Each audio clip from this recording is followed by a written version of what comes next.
In today's video, I'm going to teach you how to connect Notion Mail to a database using parsing. We'll guide you through the steps to set up your tools, create parsing rules, and connect everything seamlessly. Let's jump right in.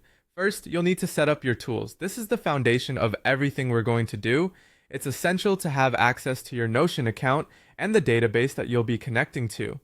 If you haven't yet created the relevant databases and space for this integration, now is the time to do so. Everything should be organized so you can focus on the connection process itself. It's also beneficial to familiarize yourself with the type of data you're expecting to parse. This will come in handy when setting up parsing rules later on. With your tools in place, let's move on to creating parsing rules. Parsing rules are the instructions you'll set up to determine how your Notion mail will be processed and identified before being transferred to the database. This is a critical part of the integration because effective parsing ensures that the data gets translated into a format your database can easily handle and store.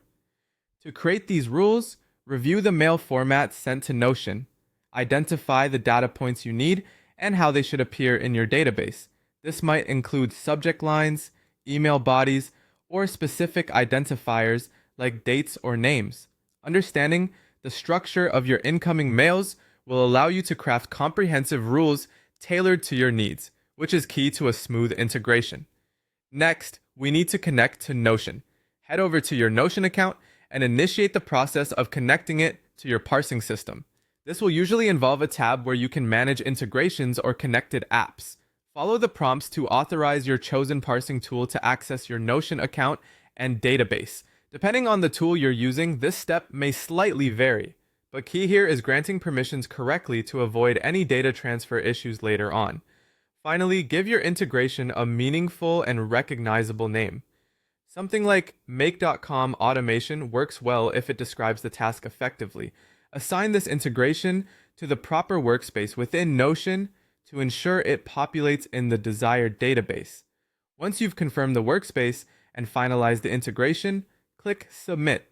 This final step confirms the setup and usually enables the data exchanges to commence as configured. And that's it! You now have a fully connected system that integrates Notion Mail into your database using parsing. By following these clear, structured steps, you're enhancing your information flow and data management capabilities.